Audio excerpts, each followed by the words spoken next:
کہ ہم 12 منٹ میں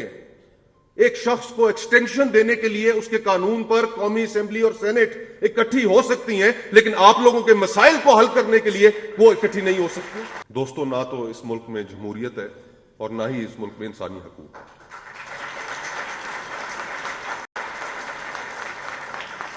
اس ملک میں تو جمہوریت کو ہم نے اسی دن دفن کر دیا تھا جب قیام پاکستان کے بعد آج کیا وجہ ہے کہ ہمارے پاس ان ماؤں کو، ان بہنوں کو، ان بچیوں کو، ان بچوں کو جن کے پیارے کتنے کتنے سال ہو گئے، ان کا کوئی پتہ نہیں کہاں ہے، ہمارے پاس کوئی جواب نہیں ہے ان کو دینے کے لیے۔ دوستو، نہ تو اس ملک میں جمہوریت ہے اور نہ ہی اس ملک میں انسانی حقوق ہے۔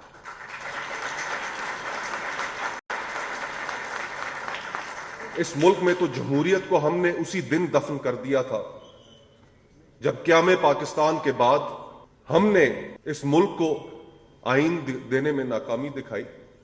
اور جب ایک ڈکٹیٹر نے اس ملک کو ٹیک اوور کر لیا تو اس کے بعد اس ملک کے بنانے والے کی بہن کو بھی ہم نے غدار کہا۔ جمہوریت کو تو ہم نے اس ملک میں اسی دن دفن کر دیا تھا۔ کتنی دفعہ ایسے ہوا کہ اسلام آباد میں کتنی دفعہ آپ لوگ ہمارا ضمیر جگانے وہاں پر آئے، اہل اقتدار کا ضمیر جگانے وہاں پر آئے، ہم میں سے کچھ لوگ تو وہاں پر پہنچے، ان کیمپوں میں پہنچے، اظہار ہمدردی بھی کی، اظہار یکجہتی بھی کی، لیکن آج تک ہم اس معاملے کا کوئی حل نہیں نکال سکے۔ اخباروں میں کئی دفعہ یہ خبریں چھپیں کہ بلوچستان کی کسی ایک سیاسی جماعت کے سربراہ نے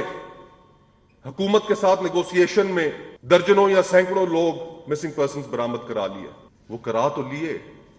سینکڑوں اور بھی موجود ہیں،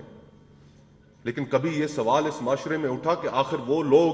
جن کو عرصہ دراز سے قید میں رکھا گیا تھا، اگر واقعی انہوں نے کچھ قصور کیا تھا تو ان کو پھر چھوڑا کیوں گیا؟ وہ بے قصور تھے۔ ہم نے اس ملک کو آئین دینے میں ناکامی دکھائی،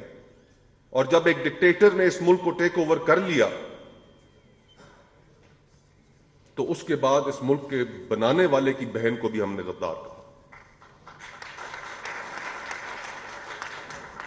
جمہوریت کو تو ہم نے اس ملک میں اسی دن دفن کر دیا تھا۔ اس کے بعد کوششیں ہوتی رہیں، لیکن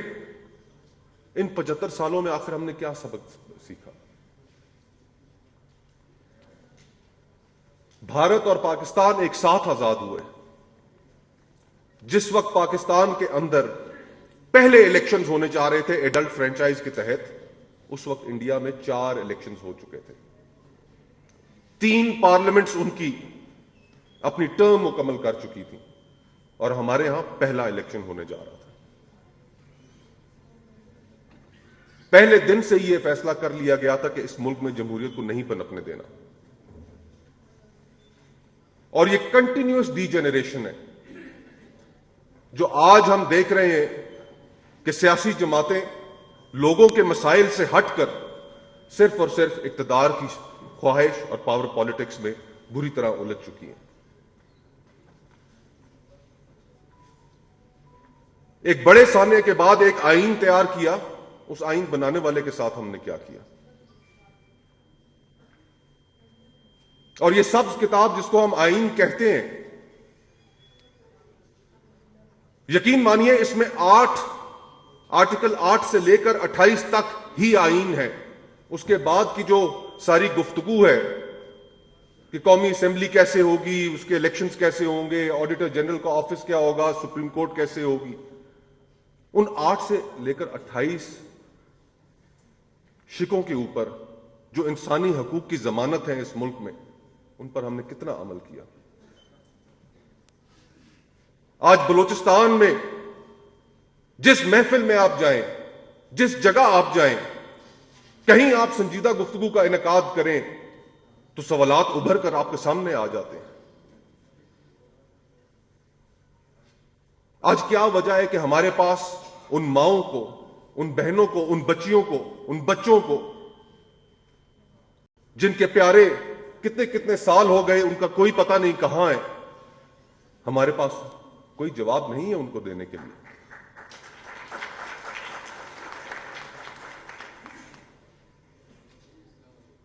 عدالتیں جن کے ذمے یہ آئین نے ذمہ داری لگائی ہے کہ وہ انسانی حقوق کے تحفظ کو اس ملک میں یقینی بنائیں گی، وہ عدالتیں خاموش ہیں۔ انصاف کے منصب پر بیٹھے لوگ توجہ نہیں دے پا رہے ان مسائل کی جانب، اور معاشرہ بکھرتا چلا جا رہا ہے۔ کتنی دفعہ ایسے ہوا کہ اسلام آباد میں کتنی دفعہ آپ لوگ ہمارا ضمیر جگانے وہاں پر آئے، اہل اقتدار کا ضمیر جگانے وہاں پر آئے، ہم میں سے کچھ لوگ تو وہاں پر پہنچے، ان کیمپوں میں پہنچے، اظہار ہمدردی بھی کی، اظہار یکجہتی بھی کی، لیکن آج تک ہم اس معاملے کا کوئی حل نہیں نکال سکے۔ اخباروں میں کئی دفعہ یہ خبریں چھپیں کہ بلوچستان کی کسی ایک سیاسی جماعت کے سربراہ نے حکومت کے ساتھ نیگوسیشن میں درجنوں یا سینکڑوں لوگ مسنگ پرسنز برآمد کرا لیے۔ وہ کرا تو لیے، سینکڑوں اور بھی موجود ہیں، لیکن کبھی یہ سوال اس معاشرے میں اٹھا کہ آخر وہ لوگ جن کو عرصہ دراز سے قید میں رکھا گیا تھا، اگر واقعی انہوں نے کچھ قصور کیا تھا تو ان کو پھر چھوڑا کیوں گیا؟ وہ بے قصور تھے۔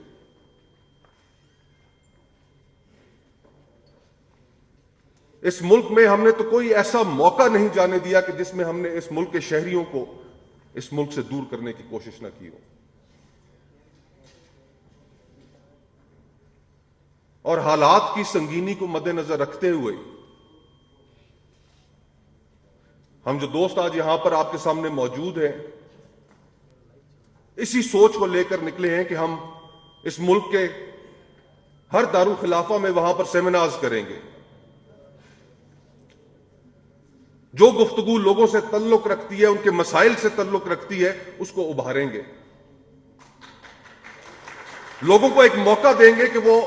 نہ صرف اپنے ایشوز واپس مین سٹریم میں لے کر آئیں، بلکہ وہ گفتگو جو پورے پاکستان کو پرونے کے لیے ضروری ہے وہ گفتگو کی جائے، سیاست کو موقع دیا جائے۔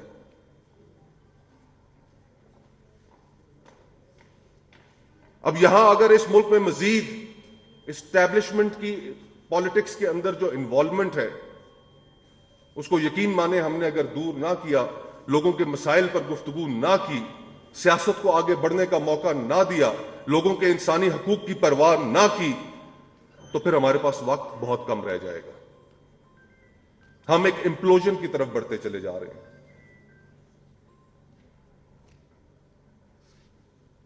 اور ہم سری لنکا نہیں ہیں۔ یہاں پر اس ملک میں ایتھنک اور ریلیجس ڈیوائیڈز اتنی ہیں، فالٹ لائنز اتنی ہیں کہ اگر خدا نخواستہ اس ملک کے اندر امپلوژن ہوتا ہے تو وہ مکمل سوسائٹی کا بریک ڈاؤن ہوگا، اور ہم اس بریک ڈاؤن کے دہانے پر کھڑے ہیں۔ لوگوں کی باتوں کو بھی سننا ہوگا،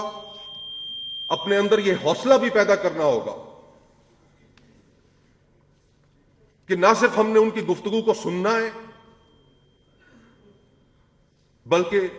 حل بھی ان کے لیے نکالنے اور حل بھی تلاش کرنے ہیں۔ آج جو گوادر کے اندر صورتحال ہے، واڈیلا صاحب نے جو گفتگو کی، اگر کوئی شخص اس کا حل نکالنا چاہے تو کتنا مشکل ہے، اس کا حل کیوں نہیں نکالا جا سکتا؟ لیکن ہم اپنی ایگوز کے قیدی بن چکے ہیں۔ آج اگر بلوچستان کے مسائل حل کرنے میں کوئی سیاسی جماعت اگر دلچسپی رکھتی ہے تو اس میں کتنا مشکل ہے کہ ہم 12 منٹ میں ایک شخص کو ایکسٹینشن دینے کے لیے اس کے قانون پر قومی اسمبلی اور سینٹ اکٹھی ہو سکتی ہیں، لیکن آپ لوگوں کے مسائل کو حل کرنے کے لیے وہ اکٹھی نہیں ہو سکتی۔